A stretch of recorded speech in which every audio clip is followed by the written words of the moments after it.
in the heart of Yorkshire. Hello, emergency department.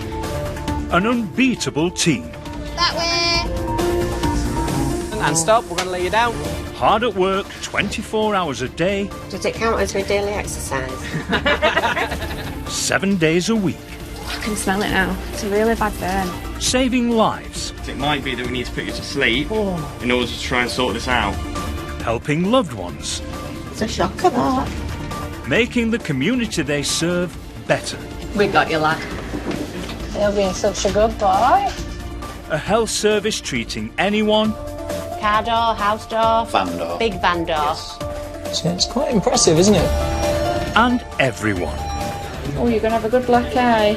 Are you a doctor? A team doing anything and everything for each other. It's just been mental down here. I will do it, I'll get to it. We're strong people in Barnsley, you know. This is Barnsley Casualty 24/7. You're absolutely all diamonds. Brilliant. We fixed him.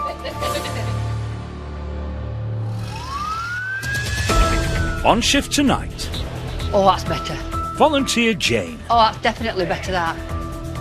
So, nice and cool, nice and hot. Nice and cool, nice and hot. Dr. Jake Mullen. That changes things. And trainee advanced clinical practitioner Jess.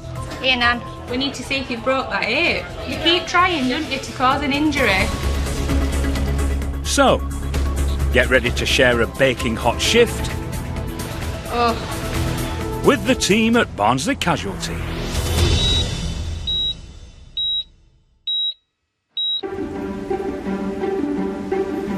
It's an all-star team on a busy shift today. Hello, Annie. Helping Sister Harriet, her sisters Benita, Jane and Joe. And she's going to need all the help she can get. 14 waiting from walk-ins that's waiting to be seen. Assessed, so they wait like an hour to be assessed. But the patients are not just queuing out the front door. The A&E policy at the moment is one patient goes out of the department so it can bring another patient in, unless it's life-threatening. They're in the back of ambulances that are queuing out the side door too. Yeah, they're absolutely hammering us, basically. when there's no beds, we're on to a losing start. She's going to need cool heads all round, because today is the hottest day of the year so far. Oh, that's nice. Because it's very warm today in the department, and because of all the bodies, it just makes it feel even hotter than what it is. So the impact on the department when it's really hot outside is that it is just sweltering inside, and the more bodies that come into the department, the hotter it gets. Oh. Who needs to be outside when we have weather and heat like that in here?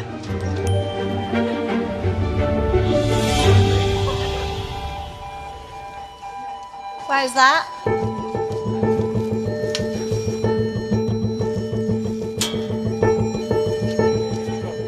And now, another problem.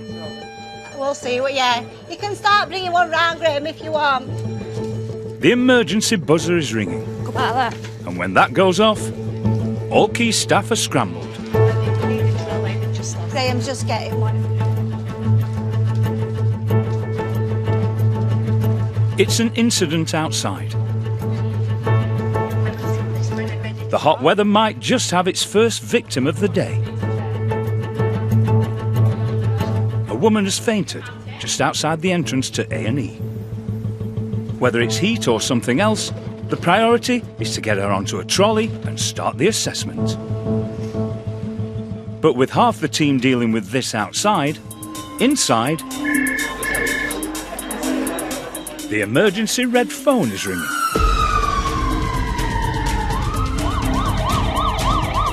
Paramedics are blue lighting in a 61-year-old, doubled over in pain.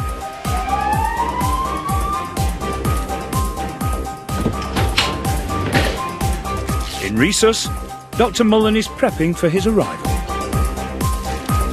Apparently last night he's began vomiting. He's also got diabetes, and vomiting when you're diabetic can be quite dangerous. His initial blood sugars are really, really high, and we're worried he's going to something called ketoacidosis, which is essentially where your blood turns acidic. If that is the case, DKA, or diabetic ketoacidosis, causes vital organs to reject the acid blood, putting all at risk of failing.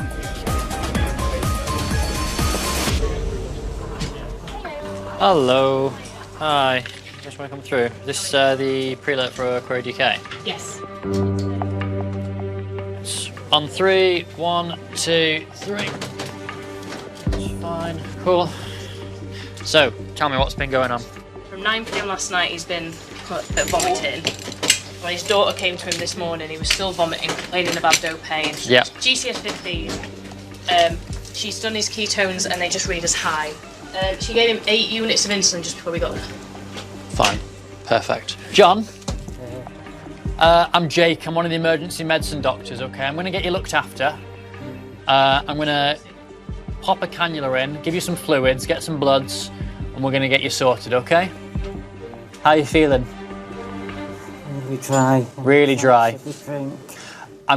What we're going to do before we do that, because you've been vomiting, is I'm going to get a line in and we're going to give you lots and lots of fluid through your veins, and that should make you feel a bit better.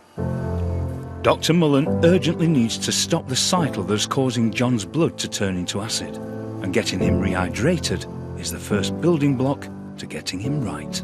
John, I know you're feeling miserable and you just want to curl up into a ball, but I need to get some IV access, so I'm going to ask you to go onto your back, okay? I'm going to just get you to... I know you feel like you're going to be sick, but if you sit up, you can be sitting up, because I can't be working on you while you're curled up in a ball, okay, bud? You're going to vomit? There you go, bud.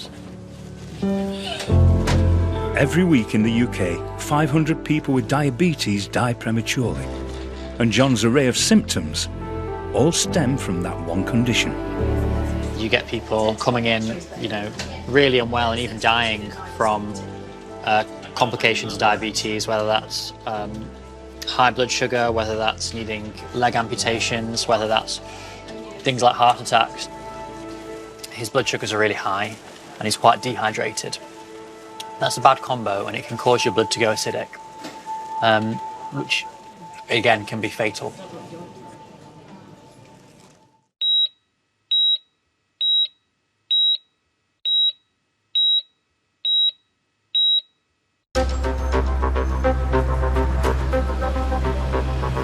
In Barnsley Casualty today, even the all-star sisters on shift are struggling with the high patient numbers. I've had enough to stop queuing. We've been queuing all day, love, since 9 o'clock this morning.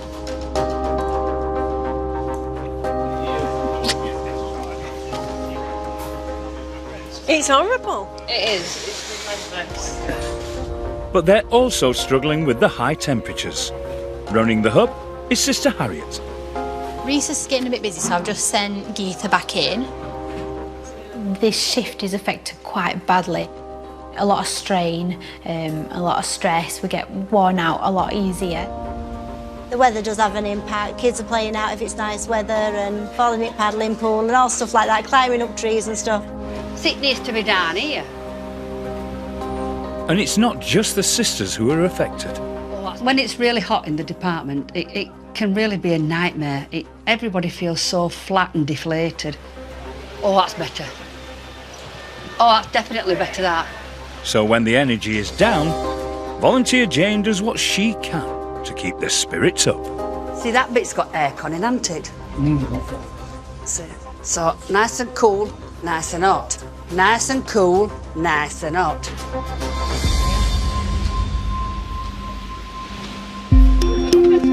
Having collapsed in the heat outside, 19-year-old Esme is being rushed into cubicle 15. But it turns out weather wasn't the main cause. She was already in the hospital having tests for an existing condition. So I had a cannula fitted, and I don't deal well with blood or anything like that, and I think it freaked me out quite a bit. So we went out to get some fresh air, and I remember sitting on a plant pot and saying, "Mum, I don't feel well," and then next thing I know, I'm on some guy's knee on the floor, so it was quite serious, but oh well. With one patient on the mend, over in resus, shout scratch. Dr. Mullen is urgently putting some fluids into a 61-year-old before his extreme diabetic condition causes his internal organs to fail. All right, John. What's been going on? Not April just gone, but April before. Yeah. I ended up in Pinders for DKA. Last week I had a car crash, got rushed in,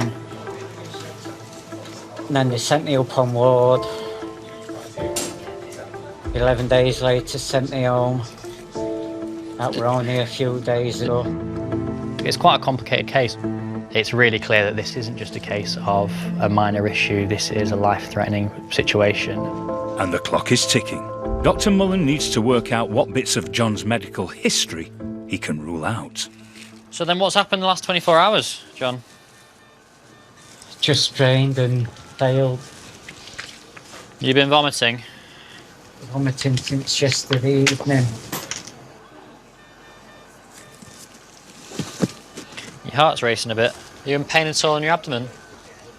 Yes. Dr. Mullen has so far followed the treatment protocol for diabetes. But if the fluids aren't helping, he may have to explore the possibility of a different trigger for John's sickness. So, before yesterday, how are you feeling? I'm not feeling too bad. No coughs, no short of breath? No, not really. Not noticed any fevers at all? No. Is there any reason you can put your hand, why this has happened? Can you think of anything? No idea at all. What John does know is that he can't stop throwing up.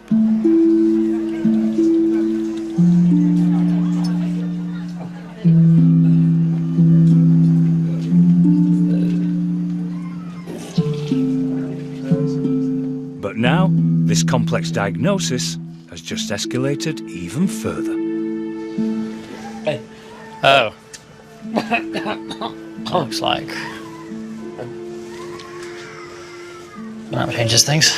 He's got an empty stomach as well, hasn't he? He's not having anything other than water. Alright. That's quite a lot. John, that looks a little bit like digested blood to me. If it is digested blood, it could be an indication that John's organs are already starting to fail. We're going to need to figure out what's going on with that. Okay? We're going to keep a close eye on you.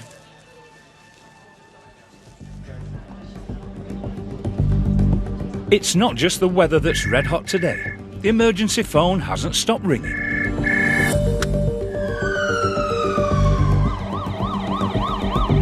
An ambulance is bringing in a 90-year-old woman who's had a fall.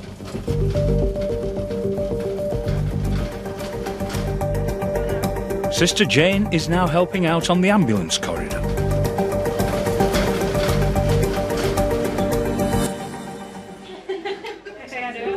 So last seen about 8:45 last night in bed, was fine.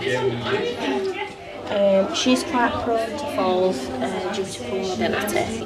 They're not sure how, but she's managed to knock the commode over and that was resting on her legs. And a small bedside table, chest of drawers type thing was on her chest. Hazel's daughter Kerry looks on. Hazel, you can't what? You can't hear me? That's unusual, that, because I'm quite loud. It's a frightening experience for them to come to a hospital. A lot of them have never been to hospital until they get older. Have you got any, where's your pain? It's just in that leg. Just in your leg?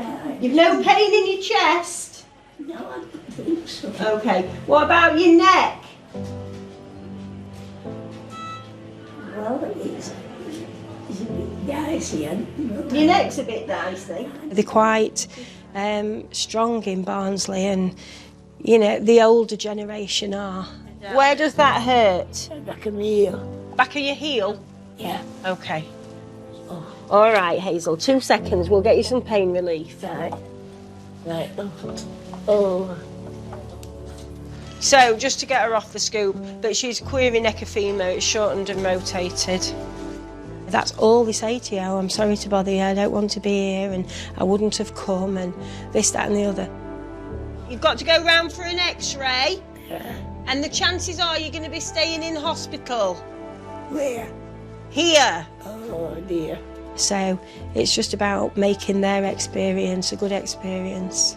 Are you taking her for an x-ray, Grant? Thanks, love. The type of fall means Hazel is hurting everywhere. But of most worry to Sister Jane is a possible broken hip. Hazel gets sent straight to radiology.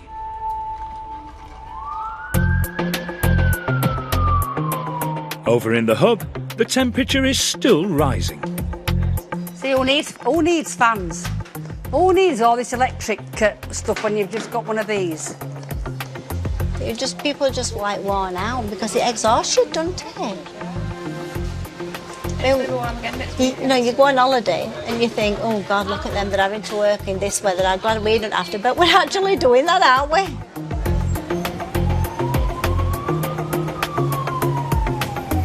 With ambulances arriving all the time, there's no respite to be found anywhere.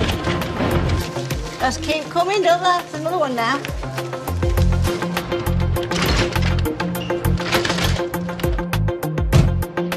Can we log out, love? Is that all right? What crew are you, please? 1195. But as Sister Joe releases one ambulance, another has just arrived with a 26-year-old schoolteacher who collapsed in a hot exam hall. Paramedic Aaron hands over to Nurse Chloe. She was quite confused and agitated. She passed negative and any weakness? There's no weakness, there's no altered sensation, no visual disturbance. She's not known to have any seizures. Heat stroke, it can be fatal, so if they're just not drinking enough and it's really, really hot and they're trying to get cool but have not been able to, then they end up in here and it's a case of getting them cooled down, getting them rehydrated. And if they're poorly as well on top of that, it's just going to make it even worse. I've just passed out at work and think I've ended up with a concussion and bleeding on head. Do you know where you are? At the hospital, yeah. Do you know why you're here? Because I passed out during invigilating an exam. Yeah. Did you have any visual disturbances before you lost consciousness? Not that I know of, I don't remember passing out or anything or feeling funny. Okay. So you had no warning? No warning, I just woke up on the floor. You just woke up on the floor? Okay. Right, I'm going to chat to the doctor, see if we need to get you a scan. I'm going to leave you in here for now. Yeah. And then ambulance crews will have to come back and collect these if we can get you off it. Alright. I don't suspect you need it, but I'm going to get a doctor to come and have a look at you regardless. Okay. Back in recess,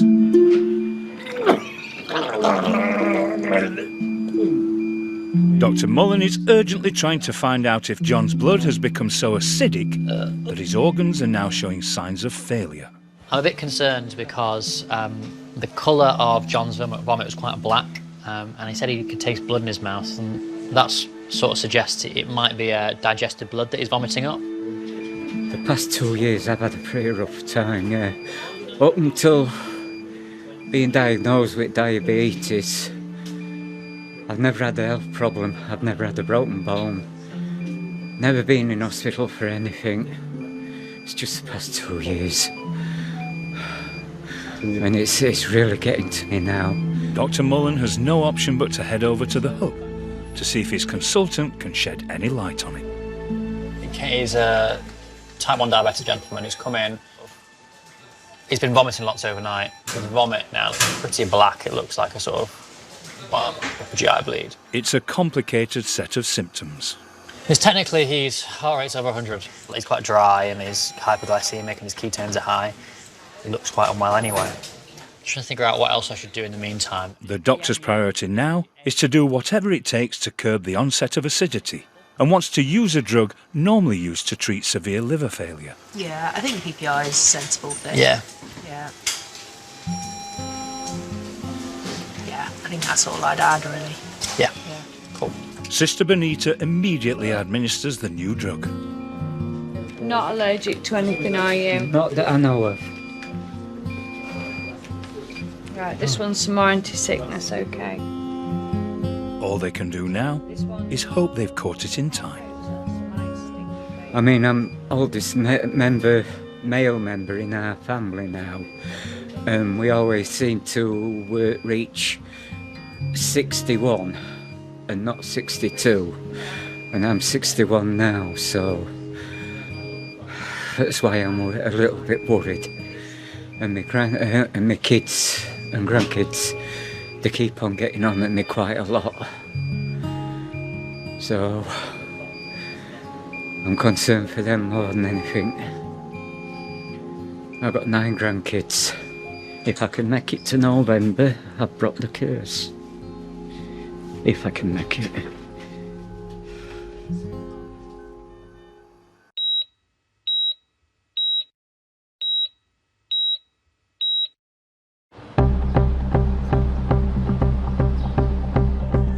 On the hottest day of the year so far, I'm just a bit hot and bothered, but hey, what can we do? an all-star team of sisters are battling the heat to treat the huge numbers of poorly people in Barnsley Casualty today. It's been absolutely red hot today. The staff are absolutely as busy as anything, so you're getting hot. The department ain't got very much air conditioning. It's same for the patients. They're in a hot environment, they're not well, so you know that has an add-on complication for them. I know. And now one of the staff is in danger of becoming one of the patients. Do you need to go home? No, I'm all right. I feel like I've just had a migraine. Well, do you want to go and have a proper break? Losing a key member of the team is the last thing Sister Harriet needs.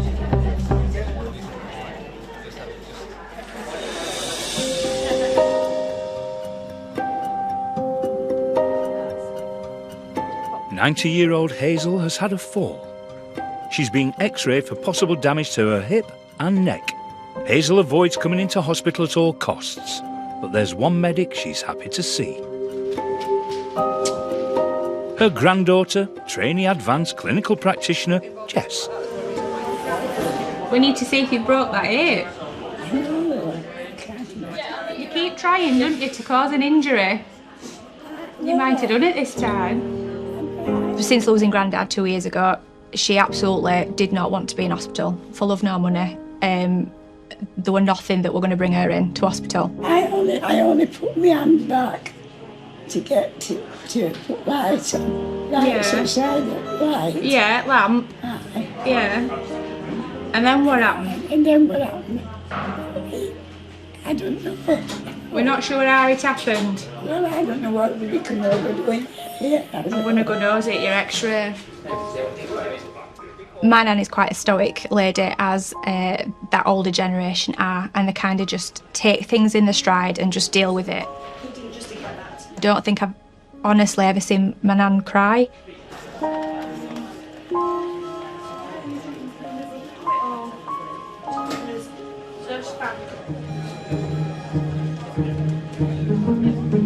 The trainee clinician finds consultant Dr. Lawrence Van Tonder to find out just how bad her nan's fall is. The head of the femur is set, so and then look where it should be set. Yeah. So you can see there is where it should be, and how it's eroded all of the bones up to there. Right, yeah. So that's why that will be very painful when it moves. Yeah. No wonder she cracks and creaks. Being able to actually see it quite literally in black and white on an x-ray, I think it hit home just how tough she actually was, really. She's a tough cookie, bless her. Right, thank you. No problem with Hazel's neck, but wear and tear of her hip is what's caused this fall. Daughter Kerry breaks the bad news. Well, it's that hip, isn't it? If your top of your leg's crumbled, it makes it shorter, doesn't it? The bone's crumbling away. But yeah, we didn't anticipate coming here and seeing her again, did we, today? Although Hazel avoids hospitals at all costs, one silver lining is a chance for a proud nan to see her granddaughter at work. She's there. She's sat at her desk, look. Can you see? Can you see her? She sits with doctors on doctor's desk now. Jess is training to be an advanced clinical practitioner, a role that will put her on par with being a junior doctor. Started as 18 as a healthcare assistant, and I'm 31 now, but shh, don't tell anyone. But you've not got ticklish feet. You're stuck. Jess always strove to be bigger, better, working through the ranks, and then obviously just progressing to be what she's going to be, a practitioner, and good on her. That's your exercise that day. Is it? It is. Doing ever so well. Jess has done absolutely fantastic. She's qualified and did ACP, and she seems really comfortable in that role. Wherever they start in the department, they know that if they've got the potential and they work hard, then they can aspire to move up through the ranks in the department. I think you have literally seen me in every colour bar dark navy. I'm trying to think how many colours she's had. She's gone from light blue to blue, then to black, yeah? It's not just the different scrubs she wears that gets Jess noticed. I think Jess's hairstyle stays the same. Tweaks the colour a little bit, but I think she tweaks the colour to match her uniform. Bless her. To me now, I'm set. I'm 31 and I'm doing the job that I've always wanted to do. It's crazy to me, to be honest. I don't think it's sunk in. To see somebody progressing well who's born and bred in Barnsley, and that must be good for the patients to see, for the locals of Barnsley to see. Back in cubicle 4, Jess's nan is waiting to find out how long her stay in hospital will be. She knew I was a nurse, but this was all new to her. I think that's when it kind of hit me that my nana was proud of where I've got to. Well, I've only had it since I was 16 now.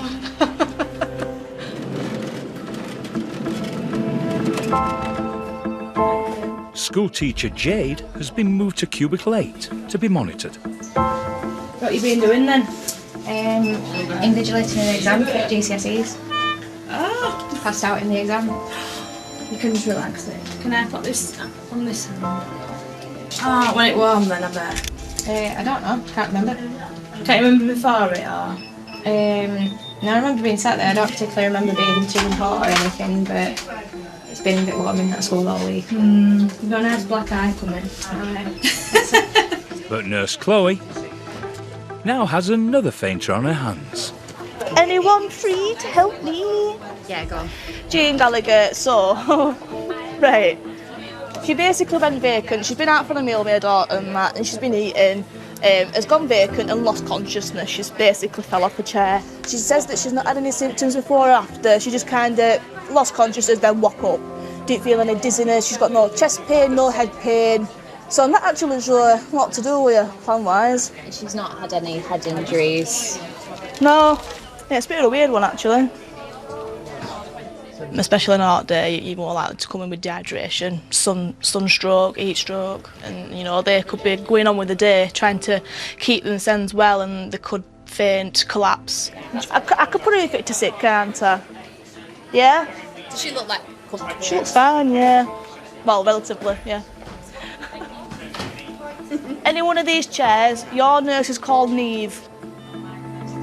Fit to sit is an area that we put patients because we don't necessarily want to leave them in the waiting room. We want to keep some form of eye on them, make sure that we can go up to them more often and make sure that they're okay, but they don't necessarily need a cubicle. But while the weather clocks up another potential victim, back in Resus, the new medicine John's been given is starting to have an effect. But he won't be going home anytime soon.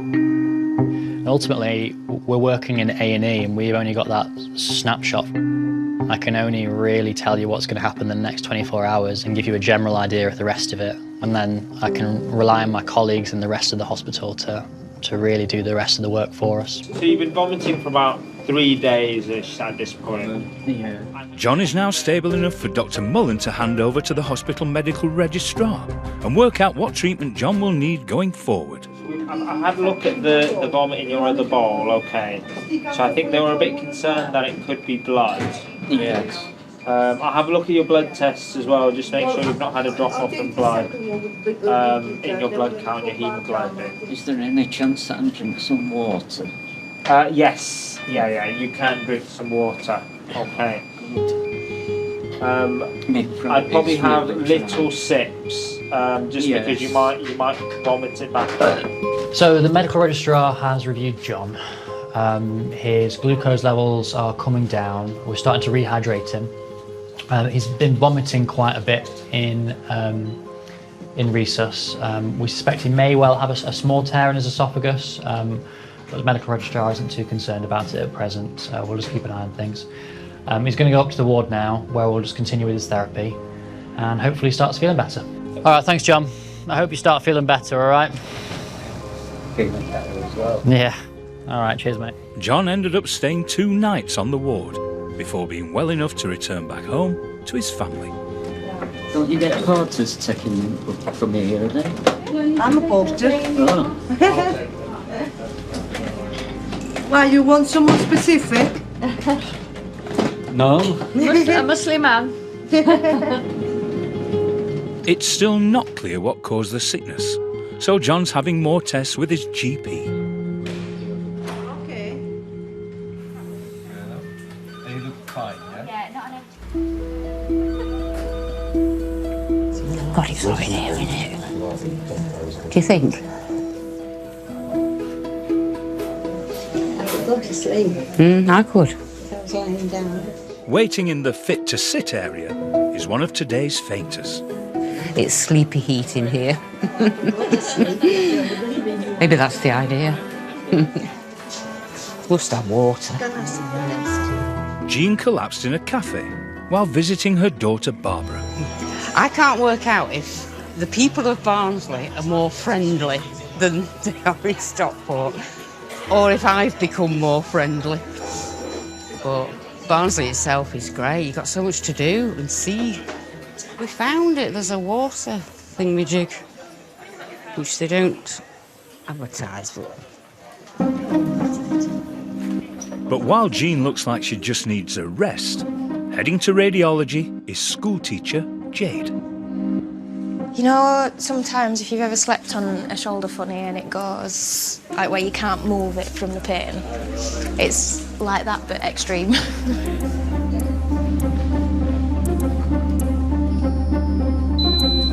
Although her bloods have come back fine, the fall may have broken her shoulder. With no cubicles free, Jade heads back to the fit to sit area to await the results.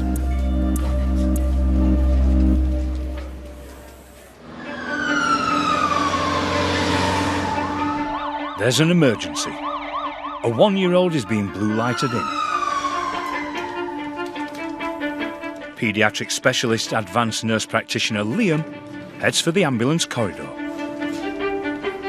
So we've had a pre-alert to a little baby of about 1 year old with potential burn to their head.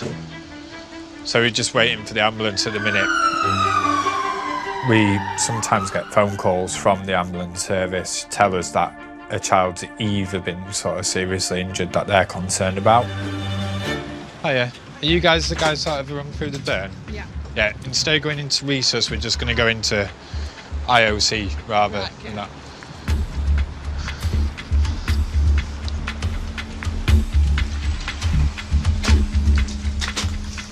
So we're just going to go into this area here, okay? If you want to sit down with him, and then I'll get a handover from the ambulance crew. All right. So this little chap at about 9:45 this morning has pulled a cup of coffee off the sofa side. It was like an instant sachet, so it ain't got actually milk in, more like powdered. It's gone onto his head, down the right hand side onto his cheek, and it looks a little bit red round back of his ear. Mum has instantly given him Calpol, 5 milligrams on it, got him straight upstairs, stripped him off, popped him in bath and had cold water applying onto him. You've got to think that a freshly made cup of coffee with powdered milk in like one of them sachets is just going to be hot boiling water. So whether or not it had been left on the side for 10 minutes and stuff like that makes a real difference. Thank you very much. To then how injured that child might be and how severe that burn might be. Sounds like you've had a bit of a stressful morning. Hey, But it sounds like you've done all the sort of really important stuff with him. Okay, that'll really help him. So, hello there. What's his name? Chester. Hello, Chester. Hello. So, he's got erythema. That just means redness of the skin. Okay, just goes down the side, over his ear. The position of a burn is really important. So, what I'm going to do is I'm just going to have a word with my senior. Okay, Joe wasn't particularly concerned about his burn. It was the position of the burn and the fact that Chester was so young. Just with it being on the head, I'd probably say that it just needs to be followed up by someone. The experienced medic immediately hunts down his consultant. He's not going to take any chances with baby Chester.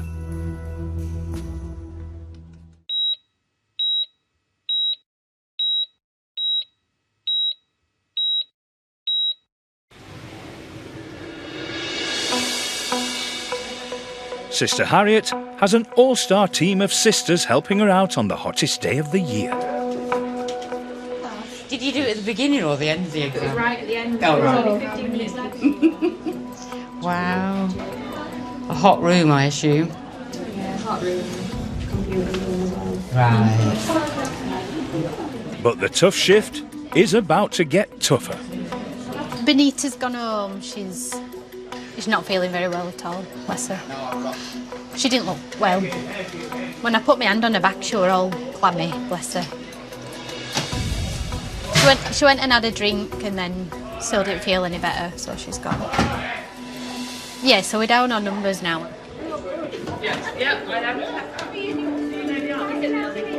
Back in cubicle 4, Jessa's nan doesn't need surgery on her hip, but Dr. Van Tonder does need to treat her leg, which got damaged in the fall.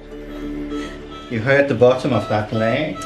This is kind of always like that. Is that always like that? Yeah. Oh, okay, so circulation maybe. Many a time they think we beat her up where she... No, that's okay. All these are kind of old and that's never really faded. It is quite common, and my nan and bless her used to be like, oh, I'm never going to be able to wear skirts again. I'm thinking, I don't think that's an issue. Like, you're not the first person to have legs like this now, and it's just one of them things that happens as you get older, unfortunately. But yeah, it's perfectly normal. So it's just a big area. So I'm just going to put a bit weight on there. That just helps for the skin. Yeah. And then what we'll do is we'll try and pull it together as best as we can. But sometimes it won't heal with a scar. Yeah. You're not bothered about a scar on your leg? So you're not bothered about a scar on your leg, are you? No. Hazel will be transferred temporarily to the adjoining ward, so the casualty team and her granddaughter can keep an eye on her. There's a little ward outside of here at CDU. I think they're going to keep you on there. So our Jess will be able to visit you. They usually only keep you there for a short while, so we'll see how things go.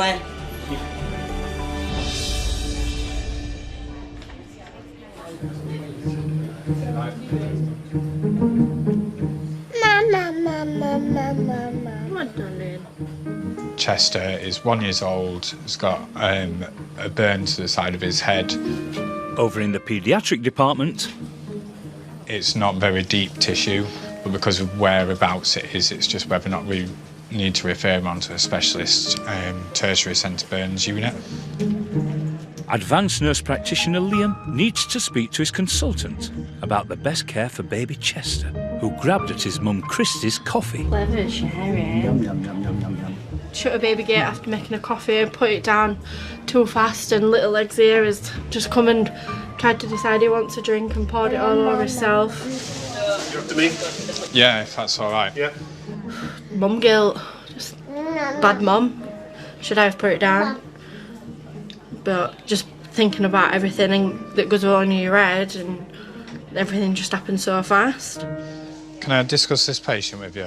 Is 1 year old. Yep. He's essentially got erythema burn to the right side of his head. Skull? Yeah. Yeah.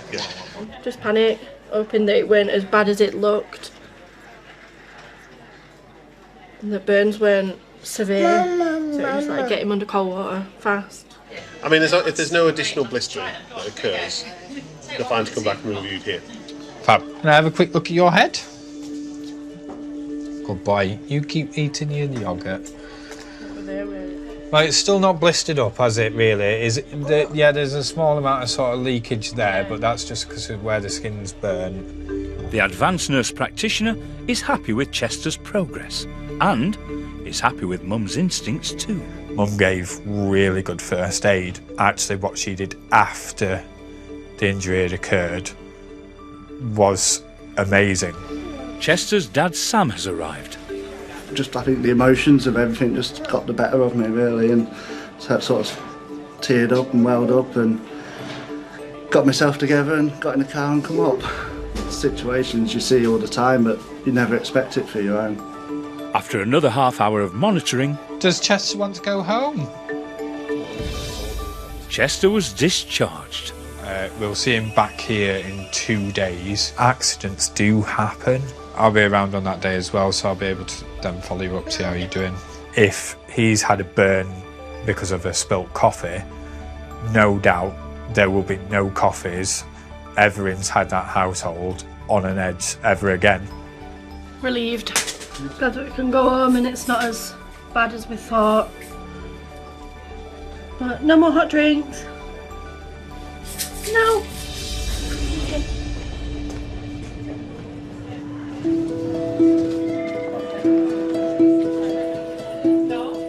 Can't wait to go home. I've had a lot of sick patients in today. The end of the shift is finally nigh for the hot and bothered team. But first, a chance to cool down. Anyone want an ice cream? I'll have one. Just so hot today. School teacher Jade has no broken bones. Bit rough, but it is what it is. But is now being treated for possible seizures. And all Jean needs to do is decide where best to get some rest. I'm going to Barbara's. Going to my house. And we're not doing anything tomorrow. We'll just see what. A day of rest. Yeah. Yeah. And I'll pack her off home. But there's one medic who's staying behind after her shift today.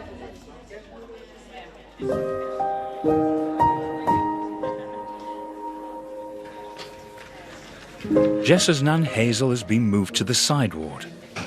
All right. You all right? Are you a bit comfy now? Okay. Oh yeah. It's nice. It is bright. Yeah. But this latest fall ended up taking quite a toll. She was quite delirious in hospital, as is quite common for elderly patients. Different surroundings, infections, things like that. Not eating, not drinking. How are you feeling? I'm taking it home with me, that Mum. Right. Treasured cushion. Got home for the first sort of week. We thought she's sort of really rallied, really picked up, tough lady. And then from there, I think I had a quick deterioration. Yeah. Sadly, Hazel passed, less than a month after this fall.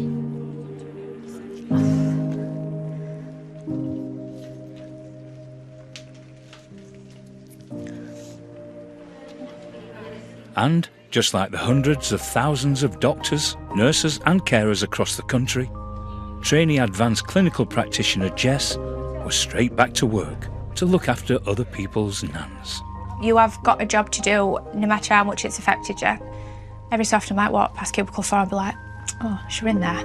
As daft as that sounds, if you cut that part of you off too much, then you're not in the right job, because you need those emotions and experiences and memories to look after people better. You are human, and that's what your patients need from you.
Life still beating in these crumbling walls.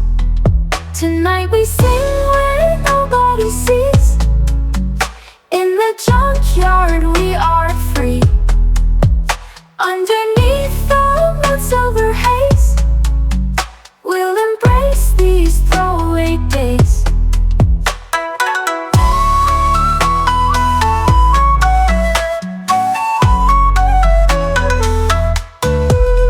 Lost souls and cobbled parts create art with our mended hearts.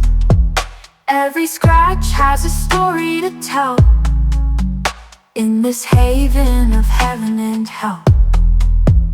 Old guitars strum a haunting tune underneath the pale forgotten moon. Oil-stained fingers dance in grace, finding rhythm in a discarded place. Tonight we sing where nobody sees. In the junkyard we